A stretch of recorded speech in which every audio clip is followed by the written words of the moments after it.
Now, White Pine County Daily News with Wyatt Cox. And at 8 KELY News, sponsored by Sahara Motors.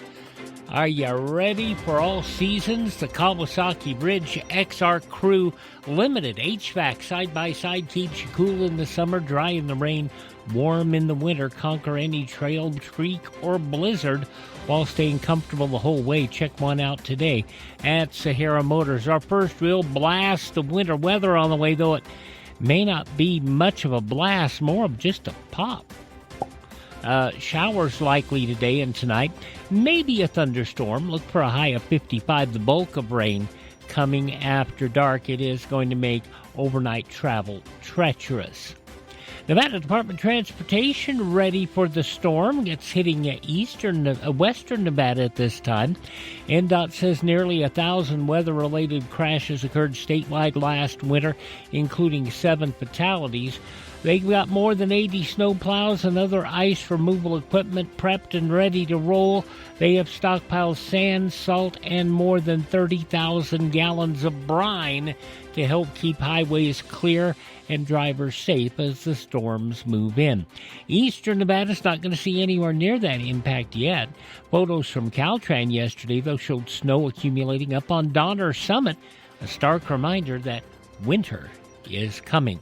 And a reminder, the easiest way to keep safe, build a winter travel kit to keep with you.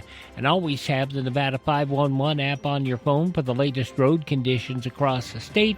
And we'll always keep you updated in case things get bad.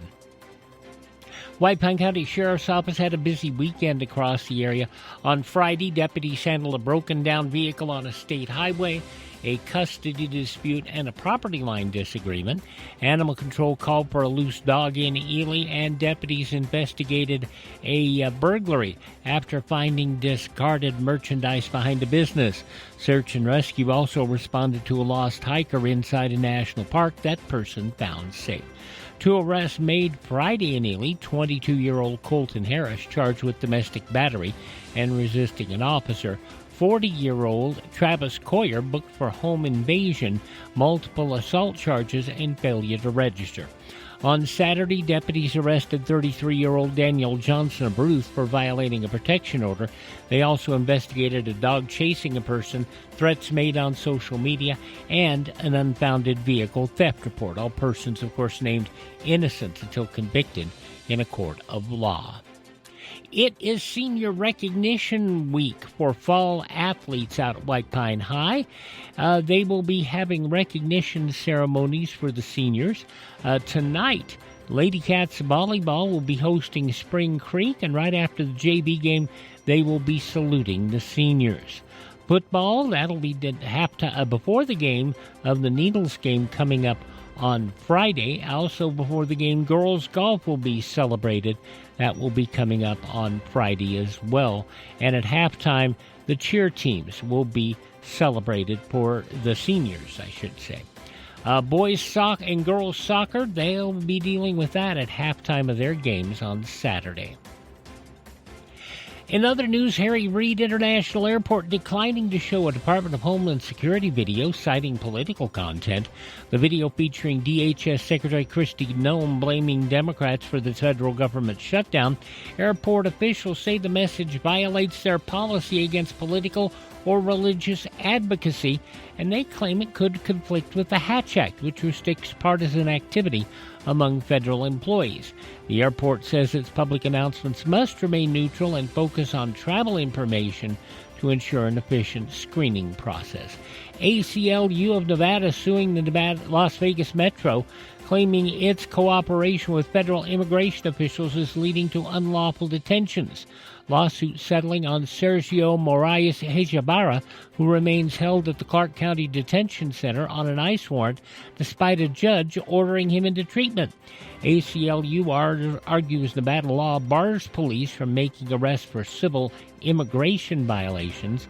Metro has applied for the federal 287G program that allows local officers to carry out some immigration enforcement duties. The ACLU wants a judge to end the agreement, calling it unconstitutional and harmful to local justice. No comment at all from Metro. And a story we reported last week now getting broader attention across the state. Reviewed Journals run the numbers.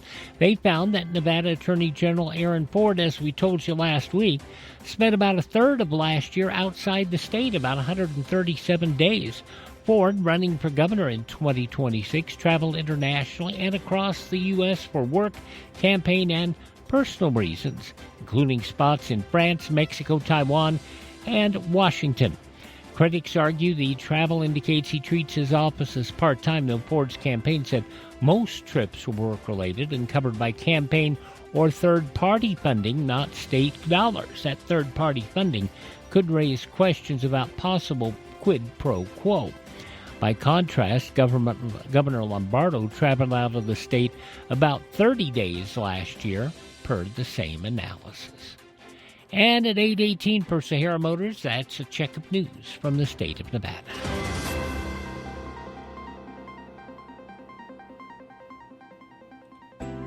You see lots of commercials on television telling you to drive a little and save a lot. Dealers wanting you to drive to Salt Lake, Elko, Reno, and even Las Vegas. But ask them one question. What happens if there's a problem?